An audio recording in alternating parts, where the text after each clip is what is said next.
प्राजक्ता आणि तुमच्या सगळ्यांचं स्वागत आहे prajaktaskitchen.com या चॅनलवर। आज तुमच्यासोबत मी पुन्हा एकदा एक रिक्वेस्टेड व्हिडिओ शेअर करत आहे। तो आहे की बिगिनरसाठी baking toolkit, perfect baking toolkit कोणती असावी, कोणत्या वस्तूंची खरेदी आधी करावी, कोणत्या गोष्टी इनिशियली आपल्याला गरजेच्या असतात, कोणत्या वस्तू आपण नाही घेतल्या तरीही चालतात। तर या सगळ्या गोष्टींवर आजच्या व्हिडिओमध्ये आपण चर्चा करणार आहोत। त्यामुळे हा व्हिडिओ खूप इंटरेस्टिंग आहे आणि इन्फॉर्मेटिव्ह सुद्धा आहे। त्यामुळे हा व्हिडिओ शेवटपर्यंत बघायला विसरू नका। जर तुम्ही बिगिनर असाल तरीही हा व्हिडिओ संपूर्ण बघा आणि जर तुम्ही केक मेकिंगला स्टार्ट जरी केलं असेल, सुरुवात जरी केली असेल तरीही हा व्हिडिओ बघा, कारण या व्हिडिओमध्ये खूप महत्त्वाच्या टिप्स मी तुमच्यासोबत शेअर करणार आहे। तर चला या व्हिडिओला सुरुवात करूया। माझ्या मते होम बेकर्स हे दोन प्रकारचे असतात। पहिला प्रकार आहे तो म्हणजे हॉबी बेकर्स आणि दुसरा जो प्रकार आहे तो आहे प्रोफेशनल होम बेकर्स। तर या दोन्हींची कन्सेप्ट काय आहे ते मी तुम्हाला सगळ्यात आधी समजावून सांगते। सगळ्यात आधी आपण पहिला जो प्रकार मी तुम्हाला सांगितला हॉबी बेकर्स तो बघूयात।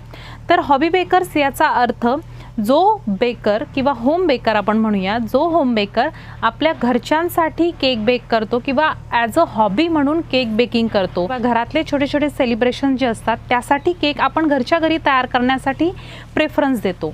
अशा वेळेस काही होम बेकर्स असे असतात की ज्यांना फक्त बेकिंगमध्ये इंटरेस्ट असतो, प्रोफेशनली त्यांना तो बिझनेस करायचा नसतो, त्यामुळे फक्त घरच्यासाठी किंवा एक आवड म्हणून जे केक बेक करतात अशा लोकांना म्हटलं जातं हॉबी बेकर। तर आता आपण बघूयात प्रोफेशनल होम बेकर्स यामध्ये कोणती कॅटेगरी मोडते। तर जे लोक घरामधले जे छोटे छोटे सेलिब्रेशन असतात त्यांच्यासाठी तर केक तयार करतातच, परंतु इतर लोकांच्या जे बर्थडेज असतात, ॲनिव्हर्सरी असतात त्यांच्यासाठी सुद्धा केक करून प्रोफेशनली सेल करतात, अशा लोकांना प्रोफेशनल होम बेकर्स म्हटले जाते। त्यामुळे जर तुम्ही हॉबी बेकर्स असाल तर त्यांची लिस्ट थोडीशी वेगळी आहे आणि जर तुम्ही होम बेकर असाल, प्रोफेशनल होम बेकर असाल तर त्याची लिस्ट थोडी वेगळी आहे। तर या दोन्हीही गोष्टी मी तुमच्यासोबत शेअर करणार आहे। हॉबी बेकर्सने कोणते टूल्स घेतले पाहिजेत आणि होम बेकर्सने सुरुवातीला कोणते टूल्स घेतले पाहिजेत हे आपण आता या व्हिडिओमध्ये बघणार आहोत। तर चला आता मेन टॉपिकला सुरुवात करूयात। तर सगळ्यात पहिला आणि महत्त्वाचा जो टूल आहे, जो होम बेकरला सुद्धा तितकाच आवश्यक आहे आणि हॉबी बेकरला सुद्धा तितकाच आवश्यक आहे, तो आहे बीटर। तर बीटर असल्याशिवाय हॉबी बेकर जे आहेत ते सुद्धा व्यवस्थित केक करू शकत नाहीत आणि जे प्रोफेशनल होम बेकर आहेत त्यांना तर शक्यच नाही आहे। त्यामुळे बीटर इज मस्ट, बीटर तुमच्याकडे असणं आवश्यकच आहे। जरी तुम्ही घरगुती केक तयार करत असाल, जर तुम्ही केक स्पंजमध्ये खुश असाल किंवा तुम्हाला फक्त स्पंजेस खायला आवडत असतील, केक स्पंज आपण जे मैद्यापासून वगैरे तयार करतो तर ते ओके आहे, परंतु तुम्हाला बर्थडेज आहेत घरी, लहान मुलांचे वाढदिवस आहेत, त्यांना काहीतरी थीम्स हवे असतात, वेगवेगळे केक्स हवे असतात, त्यामुळे त्यासाठी तुमच्याकडे बीटर असणं आवश्यक आहे। तर सगळ्यात महत्त्वाचा आणि पहिला हा पॉईंट आहे की बीटर। तर होम बेकर जे आहेत त्यांना सुद्धा बीटर माझ्या मते इम्पॉर्टंट आहे, कारण जर तुमच्या घरी लहान मुलं असतील आणि तुम्ही त्यांच्या बर्थडेसाठी वगैरे कधी केक करणार असाल तर नक्कीच त्यांना तो केक स्पंजचा जो केक आहे तो बर्थडेसाठी आवडणार नाही। त्यांना वेगवेगळ्या डिझाईनमध्ये, कार्टून्समध्ये केक हवे असतात, त्यामुळे तुम्ही बीटर जर तुम्हाला शक्य असेल तर बीटर नक्की घ्या। आणि प्रोफेशनल होम बेकर्सचा जर विचार केला तर त्यांना अगदी गरजेचंच आहे, कारण हाताने क्रीम बीट होत नाही, बीट झाली तरीही त्याच्यामध्ये जे परफेक्शन येत नाही जे इलेक्ट्रिक बीटरमध्ये परफेक्शन येतं। त्यामुळे बीटर इज व्हेरी इम्पॉर्टंट आणि बीटर हे हॉबी बेकर आणि होम बेकर दोघांसाठीही कंपल्सरी आहे। त्यानंतरचा दुसरा महत्त्वाचा टूल आहे तो म्हणजे मेजरिंग कप्स। जर तुम्ही हॉबी बेकर असाल आणि कधीतरी बेकिंग करत असाल तर तुम्ही आपल्या घरामध्ये ज्या वाट्या वगैरे असतात अवेलेबल त्यांचा वापर करून एक प्रमाण ठरवून घेतलं तर तुमचा केक व्यवस्थित होतो। परंतु प्रत्येक वेळेस ती वाटी चेंज करू नका, नाहीतर माप आपलं जे मेजरमेंट असतं ते चुकतं। सो तुम्ही एकदा कुठल्या तरी एखाद्या वाटीने किंवा कशाने मेजरमेंट करून केक तयार केला असेल आणि तो चांगला झाला असेल तर त्या वाटीचे मेजरमेंट तुम्ही लिहून ठेवत जा, नोट डाऊन करत जा। त्यामुळे नेक्स्ट टाइम तुम्ही जेव्हा तो केक तयार कराल तेव्हा तो एकदम परफेक्ट आणि व्यवस्थित होईल।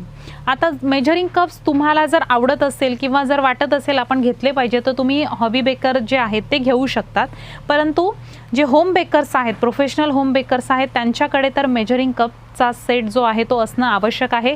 त्यामध्ये 4 कप्स येतात, 4 स्पून येतात, सो पूर्ण सेट तुम्ही घ्या आणि कधी ना कधी या टीस्पून, टेबलस्पून सगळ्यांचा वापर होतोच, त्यामुळे एक मेजरिंग कपचा सेट तुमच्याकडे असणं आवश्यक आहे फॉर प्रोफेशनल होम बेकर्स। आणि जर हॉबी होम बेकर्सला घ्यायचे असेल तर ते घेऊही शकता किंवा तुम्ही वाटीचं सुद्धा माप तुम्ही इथे ठेवू शकता।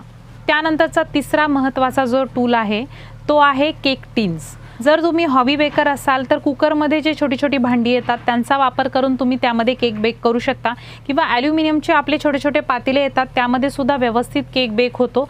सो तुम्ही ती भांडीसुद्धा वापरू शकता.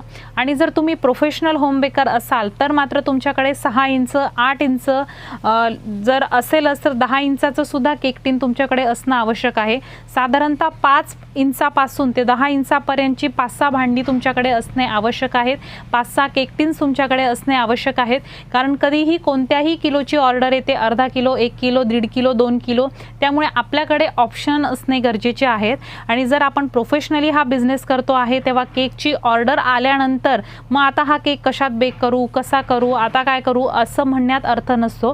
त्यामुळे जर आपण आपला बिझनेस प्रोफेशनली करत असू तर आपल्याकडे या गोष्टी असणं आवश्यक आहे. आणि केक टीनवर एक स्पेशल मी व्हिडिओ केलेला आहे. त्या व्हिडिओमध्ये मी तुम्हाला सगळ्या टीन्सबद्दल एकदम डिटेल माहिती दिलेली आहे. कोणता टीन किती किलोसाठी वापरावा, कोणता तुमच्याकडे असावा. त्यामुळे 1-2 आकाराचे टीन्स तुम्ही ठेवणं आवश्यक आहे. तुम्ही स्क्वेअर टीन ठेवू शकता, गोल टीन ठेवू शकता. हार्ट टीन नाही घेतले तरी चालतात, कारण हार्ट शेप जो आहे आपण गोल टीनपासून तयार करू शकतो. त्याचे भरपूर व्हिडिओज आहेत माझ्या चॅनलवर. सो तुम्ही एकदा चॅनलला व्हिजिट करून ते व्हिडिओज बघू शकता.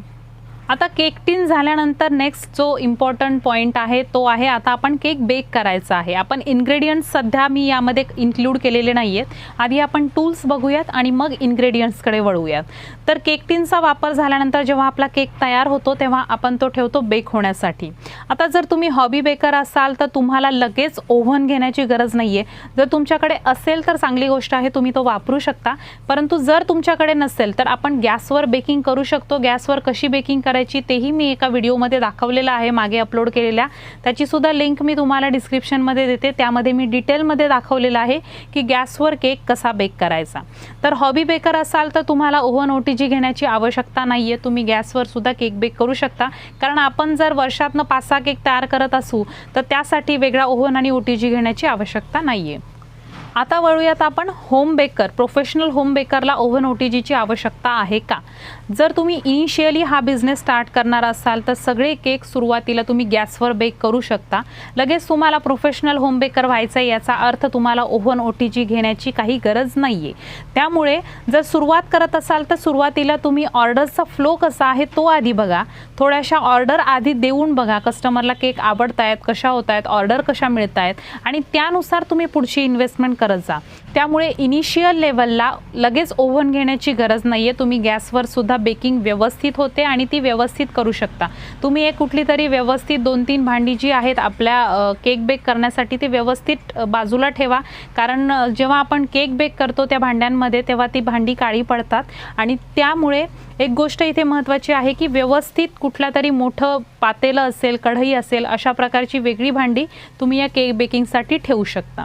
तर अशा प्रकारे ओव्हन OTGची सुरुवातीला हॉबी बेकर्सला सुद्धा आवश्यकता नाही आहे आणि होम बेकर्सला सुद्धा आवश्यकता नाही आहे. जशा तुमच्या ऑर्डर्स वाढत जातील, जर दिवसाला तुम्हाला 5-5, 6-6 केक द्यायचे असतील तर आणि तरच तुम्ही माझ्या मते OTG घ्यावा. कारण OTGमध्ये ॲट अ टाईम 5 ते 6 केक अर्धा किलोचे आरामात बेक होतात. डिपेंड करतं तुम्ही किती कॅपॅसिटीचा ओव्हन घेत आहात. तर माझ्याकडे जो ओव्हन आहे तुम्ही माझ्या काही व्हिडिओजमध्ये बघितला असेल तर तो 52 लिटरचा ओव्हन आहे. त्यामध्ये 1 किलोचे at a time 4 cake bake होतात आणि अर्धा किलोचे 5 ते 6 केक व्यवस्थित बेक होतात. त्यामुळे तुम्हाला जर चांगल्या ऑर्डर येत असतील तुम्ही असा मोठा OTG सुद्धा घेऊ शकता. तर अशा प्रकारे ओव्हन आणि OTGचं दोघांनाही कंपल्शन नाही आहे. हॉबी बेकर असो किंवा प्रोफेशनल होम बेकर असो, तुम्ही सुरुवातीला इनिशियल लेवलला गॅसपासूनच सुरुवात करू शकता. त्यानंतर पुढचा टूल आहे पॅलेट नाईफ, स्पॅच्युला आणि सिलिकॉन ब्रश. सो या तीनही वस्तू मी एकत्र सांगते. जर तुम्ही हॉबी बेकर असाल तर तुम्ही पॅलेट नाईफचा वापर जर शक्य असेल तर तुम्ही पॅलेट नाईफ घेऊ शकता, कारण पॅलेट नाईफने फिनिशिंग चांगली येते. अदरवाईज स्टीलच्या ज्या पट्ट्या मिळतात मोठ्या मोठ्या असतात त्या तुम्ही वापरू शकता. परंतु माझ्या मते ते घेण्यापेक्षा जर तुम्ही पॅलेट नाईफ घेतला तर तो व्यवस्थित हँडी असतो, पकडायलाही त्याला हँडल असतं आणि ते आपल्याला केक करण्यासाठी सुद्धा व्यवस्थित फिनिशिंग देतं. त्यामुळे जर तुम्ही वर्षातनं 2-4 जरी केक करत असाल तर एखादा 6 इंचाचा पॅलेट नाईफ घेऊन ठेवायला काहीच हरकत नाही आहे. 6 इंच किंवा 8 इंचाचा पॅलेट नाईफ तुम्ही घेऊन ठेवू शकता आणि त्याचा वापर तुम्हाला केकमध्ये नक्कीच होणार आहे.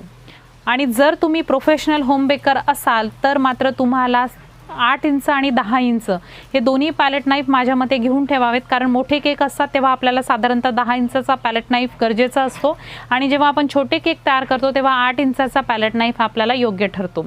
त्यामुळे 1-2 पॅलेट नाईफच्या साइजेस किंवा तुम्ही 8 इंचामध्येच 1-2 पॅलेट नाईफ तयार ठेवू शकता आणि तुम्हाला या गोष्टी गरजेच्या आहेत, सो तुम्ही त्या घेऊ शकता। सो आहे तो म्हणजे सिलिकॉन स्पॅच्युला आणि सिलिकॉन ब्रश। सो दोन्हीही गोष्टी जर तुम्हाला आवडत असतील तर तुम्ही घेऊन ठेवू शकता। सिलिकॉन ब्रशचा वापर आपण बऱ्याच गोष्टींमध्ये करू शकतो, ग्रीसिंगला बऱ्याच ठिकाणी वापर होतो, त्यामुळे हॉबी बेकरला सुद्धा घ्यायला काही हरकत नाही आणि होम बेकरकडे तर असणे आवश्यक आहे, कारण सिलिकॉन स्पॅच्युलाने जी क्रीम जी आहे ती व्यवस्थित हँडल करता येते आणि बाउल जो आहे तो आपल्याला व्यवस्थित क्लीन करता येतो। त्यामुळे जर तुम्ही हॉबी बेकर असाल तर तुम्ही एक सिलिकॉन स्पॅच्युला आणि एक ब्रश घेऊन ठेवा आणि जर होम बेकर असाल तरीही तुमच्याकडे 1-2 सेट असणे त्याचे आवश्यक आहे। ब्रश तुम्ही सिंगल घेऊ शकता, जे स्पॅच्युला आहेत ते 2-3 तुम्ही बाय करून ठेवू शकता। त्यानंतर पुढचा जो टूल आहे तो केक कटिंग नाईफ। जर हॉबी बेकर असाल तर घेण्याची आवश्यकता नाहीये, तुम्ही थ्रेडने सुद्धा कटिंग करू शकता आणि जर तुम्ही प्रोफेशनल होम बेकर जरी असला तरी इनिशियल लेव्हलला तुम्हाला कटिंग नाईफ लगेच घेण्याची आवश्यकता नाहीये। आपल्या प्रत्येकाच्या घरामध्ये शार्प नाईफ अवेलेबल असतात, सो त्यांचा आपण वापर करू शकतो किंवा थ्रेडने त्याची कटिंग करू शकतो। त्यानंतर सगळ्यात महत्त्वाची गोष्ट आहे ती म्हणजे केक करण्यासाठी टर्निंग टेबलचा वापर। सो टर्निंग टेबल जर हॉबी बेकर असाल तर घेण्याची आवश्यकता नाही आहे। एखाद्या पातेल्यावर तुम्ही जर प्लेट उलटी ठेवली तर तुमचा तो ॲज अ टर्निंग टेबल तात्पुरता वर्क करतो आणि जर तुम्ही प्रोफेशनल होम बेकर असाल तर मात्र तुमच्याकडे टर्निंग टेबल आवश्यक आहे। आणि टर्निंग टेबल घेताना मी माझ्या बऱ्याच व्हिडिओमध्ये सुद्धा सांगितलेलं आहे की तुम्ही प्लास्टिकचा बाय करू नका। जर तुम्हाला प्रोफेशनल बिझनेस करायचा आहे तर प्लास्टिकचा टर्न टेबल घेऊ नका। टर्न टेबल घेताना नेहमी एक महत्त्वाची गोष्ट आहे की एकतर तो ॲक्रेलिकमध्ये मिळतो तो घ्या किंवा दुसरा स्टीलमध्ये मिळतो तो सुद्धा तुम्ही घेऊ शकतात।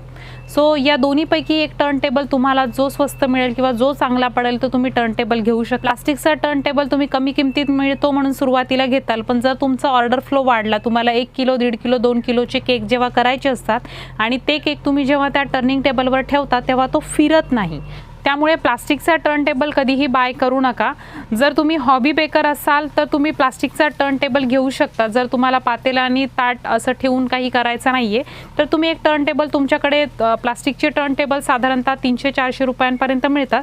सो तुम्हाला कधीतरी केक करायचा असतो त्यामुळे तुम्ही तशा प्रकारचे टर्न टेबल वापरायला काहीच हरकत नाहीये। सो तुम्ही तो टर्न टेबल प्लास्टिकचा बाय करू शकता, परंतु प्रोफेशनल होम बेकरने मात्र ॲक्रेलिक आणि स्टीलचाच टर्न टेबल बाय करावा असं माझं तरी मत आहे। त्यानंतर आपल्याला क्रीम बीट करण्यासाठी बाउल्स वगैरे आवश्यक असतात, तर ते सेपरेट घेण्याची गरज नाही। त्यामुळे तुम्ही आपले स्टीलचे वगैरे जे भांडी असतात घरामध्ये त्यांचाही वापर करून क्रीम बीट करू शकता। बाउल सेपरेट घेण्याची दोघांनाही गरज नाही आहे, त्यामुळे ते मी तुम्हाला फारसे सजेस्ट करणार नाही आहे। त्यानंतर पुढचा टूल आहे तो म्हणजे cake boxes, cake bases. So hobby बेकरला गरज नाही आहे, कारण घरच्या प्लेटमध्ये सुद्धा आपण केक व्यवस्थित डेकोरेट करू शकतो, कारण आपण घरगुती केक तयार करत असू तर त्याला होममेड असा लुकसुद्धा येतो। त्यामुळे तुम्हाला वेगळं काही बेस बॉक्स वगैरे घेण्याची बॉक्सची आवश्यकता नाही आहे। बेस तुम्ही 5-6 बेस घेऊन ठेवू शकता, परंतु बॉक्स घेण्याची आवश्यकता नाही आहे, कारण आपण कुठे ट्रॅव्हलिंगला केक तो नेत नसतो किंवा कुणाला देत नसतो। त्यामुळे जे हॉबी बेकर्स आहेत ते 5-6 अर्धा किलो 1 किलोचे बेस तुम्ही घेऊन ठेवू शकता आणि जर नसेल तर तुम्ही प्लेटमध्ये सुद्धा तो केक सर्व करू शकता। आणि जे प्रोफेशनल होम बेकर आहेत त्यांच्यासाठी 8 इंच, 10 इंच आणि 12 इंच असे वेगवेगळ्या साइजेसमध्ये बेस आणि बॉक्स असणं आवश्यक आहे, कारण कोणती ऑर्डर कधी येईल आणि किती किलोचा केक आपल्याला द्यावा लागतो हे माहिती नसतं। त्यामुळे आपल्याकडे या तीनही रेंज असणं आवश्यक आहे। अर्धा किलो, 1 किलो, 1.5 किलो असे दोघांचेही बेस बॉक्स आपल्याकडे असणे आवश्यक आहे। टूल्समध्ये आणखीन एक महत्त्वाचा टूल आहे तो म्हणजे स्क्रेपर्स। जर तुम्ही हॉबी बेकर असाल तर घरातील जुने जे क्रेडिट कार्ड, डेबिट कार्ड असतात ते तुम्ही वापरू शकता स्क्रेपिंग करण्यासाठी किंवा केकला प्लेन करण्यासाठी। आणि जर तुम्ही प्रोफेशनल होम बेकर असाल तर मात्र तुम्ही घेताना जे स्क्रेपर्स मिळतात रेडीमेड ते वापरू शकता। ट्रायंगल स्क्रेपर्स किंवा झिगझॅगमध्ये जे स्क्रेपर्स मिळतात त्यांचा वापर करू शकता, किंवा केक प्लेन करण्यासाठी एक प्लेन स्क्रेपरसुद्धा मिळतं त्याचा सुद्धा वापर करू शकता। अदरवाईज मला प्लेन करण्यासाठी, केक प्लेन करण्यासाठी मी कार्डचा वापर करते, सो ते सुद्धा ऑप्शन तुम्ही इथे घेऊ शकता। टूल्समध्ये आणखीन एक महत्त्वाचा पॉईंट आहे, तो म्हणजे पायपिंग बॅग. तर माझ्या मते प्लास्टिकच्या पायपिंग बॅग तुम्ही वापराव्यात, कारण त्याचा रिझल्ट चांगला असतो. जर त्या आपल्याला नोझल सेट बरोबर ज्या पायपिंग बॅग मिळतात रियुजेबल, त्या पायपिंग बॅग फारशा वापरू नका, कारण त्यामध्ये क्रीम लगेच ड्राय होते आणि त्यातून जो रिझल्ट येतो क्रीमचा तो पण फारसा चांगला येत नाही. त्यामुळे प्लास्टिकच्या इथे मी तुम्हाला दाखवते त्या पद्धतीच्या पायपिंग बॅग तुम्ही वापरायच्या आहेत. सो होम बेकरसाठी आणि हॉबी बेकर दोघांसाठीही पायपिंग बॅग घेणं आवश्यक आहे. सो तुम्ही तुमच्या गरजेनुसार 2-4 पायपिंग बॅग हॉबी बेकर घेऊन ठेवू शकता आणि 100 पायपिंग बॅगचं पॅकेट आपण होम बेकर जो आहोत प्रोफेशनल होम बेकर ते तुम्ही घेऊन ठेवू शकता. त्यानंतर महत्त्वाचं जे टूल आहे ते म्हणजे नोझल. सो नोझल वापरायचे असतील तुम्हाला तर हॉबी बेकर जे आहेत त्यांनी छोटे छोटे जे नोझल सेट मिळतात ते तुम्ही बाय करू शकता. ऑनलाईन ॲमेझॉनवर वगैरे बऱ्याचशा नोझल सेट अवेलेबल असतात. सो तुम्ही ते नोझल सेट वापरू शकता. जर तुम्हाला त्याच्या लिंक्स हव्या असतील तर मी तुम्हाला डिस्क्रिप्शन बॉक्समध्ये देते. सो तिथे जाऊन तुम्ही ते नोझल्स बाय करू शकता. आणि जे प्रोफेशनल होम बेकर्स आहेत त्यांनी नोझल सेट घेताना एक चांगला असा नोझल सेट घ्यावा ज्यामध्ये बरेचसे नोझल्स इन्क्लूड असतील. बॉर्डरपासून केकच्या फ्लावर्सपर्यंत असे वेगवेगळ्या नोझल्स इन्क्लूड असतील असा नोझल सेट तुम्ही घ्यावा. जर तुम्ही प्रोफेशनल होम बेकर असाल तर मी मागे एका व्हिडिओमध्ये 24 पीसचा नोझल सेट माझा दाखवला होता. माय नोझल सेट कलेक्शन असा तो व्हिडिओ होता आणि त्यामध्ये जो नोझल सेट दाखवलेला होता माझ्या मते तो परफेक्ट आहे एका प्रोफेशनल होम बेकरसाठी, कारण त्यामध्ये बरेचसे असे नोझल्स आहेत जे आपल्याला डेली केकच्या ऑर्डर देण्यामध्ये मदत करतात. सो तुम्ही तो नोझल सेट बाय करू शकता. त्याची सुद्धा लिंक मी तुम्हाला डिस्क्रिप्शन बॉक्समध्ये देते. तिथे जाऊन तुम्ही तो जो नोझल सेट आहे तो परचेस करू शकता.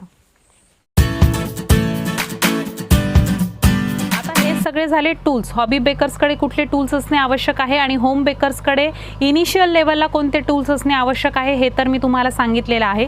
आता आपण वळूयात इन्ग्रेडियंट्सकडे. तर इन्ग्रेडियंट्स कोणते कोणते असणे आवश्यक आहेत त्याची लिस्ट आता आपण इथे बघूयात. तर इन्ग्रेडियंट्समध्ये सगळ्यात पहिले आपल्याला केक बेक करण्यासाठी जे लागतं ते म्हणजे प्रीमिक्स. हॉबी बेकर असाल तर प्रीमिक्सचे मोठे मोठे पॅकिंग घेण्याची आवश्यकता नाही आहे. तुम्हाला अर्धा किलो 1 किलो प्रीमिक्सपासून तुम्ही केक तयार करू शकता किंवा तुम्ही मैद्यापासून सुद्धा वेगवेगळ्या प्रकारे केक तयार करू शकता. दह्यापासून, कंडेन्स मिल्कपासून वेगवेगळ्या पद्धतींचा वापर करून तुम्ही केक होममेड केक तयार करू शकता आणि तो चवीला सुद्धा खूप छान लागतो. परंतु प्रोफेशनल होम बेकर्सचा विचार केला तर प्रीमिक्स घेणं कधीही चांगलं, कारण प्रीमिक्सपासून प्रत्येक वेळेस जेव्हा आपण केक तयार करतो तेव्हा तो व्यवस्थितच होतो आणि परफेक्ट होतो. जर आपण मैद्यापासून वगैरे केक तयार करत असू तर मैद्याचे केक बऱ्याच वेळा कधी कधी फेल जातात. सो ऐन वेळेला ऑर्डरला आपण अशी रिस्क घेणं थोडंसं चुकीचं ठरतं. त्यामुळे घेताना तुम्ही प्रीमिक्सच्या 1-1 किलो 2-2 किलो जशा तुम्हाला ऑर्डर असतील तशाही घेऊ शकता. परंतु ऑर्डर फ्लो चांगला असेल तर तुम्ही 5-5 किलो प्रीमिक्सच्या बॅगा घ्या ज्या तुम्हाला स्वस्तही पडतील आणि होलसेलमध्येही मिळतील. सो अशा प्रकारे प्रीमिक्स तुम्ही घेऊ शकता. हॉबी बेकर थोड्याशा छोट्या पॅकेटमध्ये घेऊ शकतात आणि होम बेकर जे आहेत ते 5-5 किलोची पॅकेजिंग तिथे घेऊ शकतात. प्रीमिक्स नंतर दुसरी जी महत्त्वाची गोष्ट लागते ती म्हणजे क्रीम. सो हॉबी बेकर असाल तर क्रीम घेण्याची तुम्हाला फार काही आवश्यकता नाही आहे, कारण त्याचा एकतर मोठा बॉक्स मिळतो. जर तुम्हाला केक करायचा असेल तर तेव्हाच तुम्ही क्रीम आणू शकता आणि ही क्रीम 5 ते 6 महिने, तुम्ही मॅन्युफॅक्चरिंग डेट जर बघितली तर 5-6 महिने चांगली राहते. त्यामुळे जरी तुम्ही आणून ठेवला तरीही तुम्ही त्यामध्ये 3-4 केक महिन्याने, 2 महिन्याने, 3 महिन्याने असे केव्हाही करू शकता. त्यामुळे क्रीम तुम्हाला आवश्यक आहे तेवढीच आणा. जर तुम्ही प्रोफेशनल होम बेकर असाल तर 2-3 बॉक्सेस तुमच्याकडे क्रीमचे असणे आवश्यक आहे, कारण ऑर्डर्स कधी येतात माहिती नसतात आणि आपल्याकडे क्रीम रेडी असणं आवश्यक आहे. सो प्रीमिक्स आणि क्रीम हे 2 महत्त्वाचे इन्ग्रेडियंट्स आहेत. सो ते हॉबी बेकर्सकडे किंवा होम बेकर्सकडे जसं तुम्हाला ऑर्डर्स आहेत किंवा तुम्हाला केक करायचे आहेत त्यानुसार तुम्ही कमी जास्त ते बाय करू शकता. त्यानंतर पुढचं आहे ते म्हणजे कलर्स. तर कलर्स हॉबी बेकर जर तुम्ही असाल तर कलर्स घेताना तुम्ही छोट्या छोट्या बाटल्या घेऊ शकता, ज्या 15 रुपये 20 रुपये अशा बाटल्याच्या मिळतात. त्या छोट्या वापरू शकता तुम्ही, काहीच हरकत नाही आहे, कारण तसेही ते तसेच पडून राहण्यापेक्षा जर छोट्या लिक्विड बॉटल्स तुम्ही जर ठेवल्या तर त्या हँडी असतात आणि त्यांचा फार वापर होत नाही, त्यामुळे त्या तशाच पडून राहू नये म्हणून तुम्ही छोट्या छोट्या बॉटल्स घेऊ शकता. आणि जर तुम्ही प्रोफेशनल होम बेकर असाल तर तुम्ही थोड्याशा मोठ्या साईजच्या बाटल्या घेतल्यात तर त्या तुम्हाला होलसेल मिळतील। आणि जर तुम्ही प्रोफेशनल होम बेकर असाल तर तुमच्याकडे सगळे कलर असणे आवश्यक आहे। साधारणतः 5 ते 6 कलर्स जेवढे कलर बॉटल्समध्ये मिळतात ते तुम्ही एक एक घेऊन ठेवा। सुरुवातीला तुम्ही छोट्या छोट्या बॉटल्स घेतल्या तरीही चालतात। जसं तुमचा बिझनेस वाढत जाईल किंवा जशा तुम्हाला ऑर्डर जास्त येत जातील त्यानंतर तुम्ही मोठ्या मोठ्या बॉटल्स वापरू शकता। सो चांगल्या कंपनीचे वापरा, चांगल्या ब्रँडचे वापरा, ज्यामुळे कस्टमरला जेव्हा आपण केक देतो तेव्हा तो कडवट लागणार नाही। हे दोन्ही लोकांसाठी मी सांगते आहे, होम बेकर असो, हॉबी बेकर असो, प्रोफेशनली किंवा घरगुती जरी आपण करत असलो तरी कडवट केक खायला कुणालाच आवडत नाही। त्यामुळे कलर्स घेताना चांगल्या क्वालिटीचे घ्या, ज्यामुळे आपली क्रीमसुद्धा जास्त पातळ होणार नाही किंवा लिक्विडी होणार नाही आणि खाताना टेस्टसुद्धा बिटर लागणार नाही। सो या सगळ्या गोष्टी लक्षात ठेवायच्या आहेत आणि त्यानुसार तुम्ही कलर जे आहेत ते बाय करायचे आहेत। पुढचा पॉईंट आहे तो म्हणजे इमल्शन किंवा इसेन्स। तर इसेन्ससुद्धा तुम्ही 2-3 प्रकारचे इसेन्स होम बेकर आणि हॉबी बेकर दोघंही घेऊ शकता। जसे तुम्हाला केक खाण्यासाठी आवडतात किंवा तुम्हाला जशा ऑर्डर येतात त्याप्रमाणे तुम्ही इसेन्स वेगवेगळ्या फ्लेवरचे घेऊ शकता। तुम्ही इमल्शनसुद्धा वापरू शकता। इमल्शन याचा अर्थ असतो केकचा कलर आणि केकचा इसेन्स हे दोन्ही एकमेकांमध्ये मिक्स करून इमल्शन तयार केलेलं असतं। सो इमल्शनसुद्धा तुम्ही वेगवेगळ्या प्रकारचे वापरू शकता। इन्ग्रेडियंट लिस्टमध्ये पुढचा जो महत्त्वाचा इन्ग्रेडियंट आहे तो म्हणजे chocolate compounds. So chocolate compounds आपल्याला बऱ्याचशा केकमध्ये आपण त्याचा वापर करतो। ब्लॅक फॉरेस्ट असो, व्हाईट फॉरेस्ट असो, chocolate cake, white chocolate cake. So त्यासाठी आपल्याला या चॉकलेट बार्सची आवश्यकता असते। त्यामुळे जर तुम्ही हॉबी बेकर असाल तर तुम्ही 1-2 चॉकलेटचे बार्स घेऊ शकता किंवा जर आपल्या घरात लहान मुलं असतील तर तुम्ही चॉकलेट कंपाऊंड्सपासून वेगवेगळे चॉकलेटसुद्धा तयार करू शकता। तर अशा प्रकारे तुम्ही या कंपाऊंड्सचा वापर करू शकता जे तुम्ही हॉबी बेकर असतात ते। आणि जे प्रोफेशनल होम बेकर असतात त्यांना मात्र व्हाईट चॉकलेट आणि डार्क चॉकलेट हे 2 कंपाऊंड त्यांच्याकडे असणं आवश्यक आहे। मिल्क कंपाऊंडचा फारसा वापर आपण केकमध्ये करत नाही, परंतु एखादं मिल्क कंपाऊंड घ्यायला काही हरकत नाहीये, असणं आपल्याकडे आवश्यक आहे। तुम्ही त्याचे डेकोरेशन्स वगैरे करून केकवर अप्लाय करू शकता। त्यामुळे व्हाईट चॉकलेट कंपाऊंड आणि डार्क चॉकलेट कंपाऊंड या दोन्हींचा केकमध्ये फार वापर होतो, त्यामुळे तुम्ही ते बाय करून ठेवू शकता। तुम्ही 3-3, 6-6 पीस असे त्याचे घेऊ शकता आणि घेतल्यानंतर ते आपल्याला रूम टेम्परेचरला स्टोअर करायचं आहे। त्यानंतर नेक्स्ट जो पॉईंट येतो किंवा जो इन्ग्रेडियंट येतो तो म्हणजे स्प्रिंकलर्स आहेत किंवा चेरीज आहेत। यासुद्धा तुम्ही तुमच्या गरजेनुसार बाय करू शकता। होम बेकरसुद्धा आणि हॉबी बेकरसुद्धा दोघंही त्यांच्या आवडीनिवडीनुसार जसे तुम्हाला स्प्रिंकलर्स आवडतात केक डेकोरेट करायला त्याप्रमाणे घेऊ शकता। त्यानंतर नेक्स्ट आहे ते म्हणजे neutral gel. So neutral gel hobby बेकरला घेण्याची काही आवश्यकता नाही आहे, कारण तो येताना पॅकेजिंग काही लूज पण मिळतात, परंतु मोठ्या मोठ्या ज्या पॅकेजिंग असतात ते 1 किलो 2.5 किलोच्या असतात। सो न्यूट्रल जेल घेण्याची फार काही आवश्यकता हॉबी बेकर्सला नाही आहे। होम बेकर जे आहेत त्यांना मात्र न्यूट्रल जेलचा 1/2 किलोचा कॅन घेऊन ठेवणं आवश्यक आहे, कारण न्यूट्रल जेल आहे ते वापरायला सोपं पडतं आणि बऱ्याच डिझाईनमध्ये खूप छान दिसतं। ड्रिपिंग डिझाईन असेल किंवा पूर्णपणे केक कवर करायचा असेल तर आपण फ्लेवरनुसार वेगवेगळे कलर मध्ये ॲड करून आपण न्यूट्रल जेलचा जो केक आहे तो तयार करू शकतो। त्यामुळे न्यूट्रल जेलचा साधारणतः 1 किलोचा कॅन तुमच्याकडे असणं आवश्यक आहे।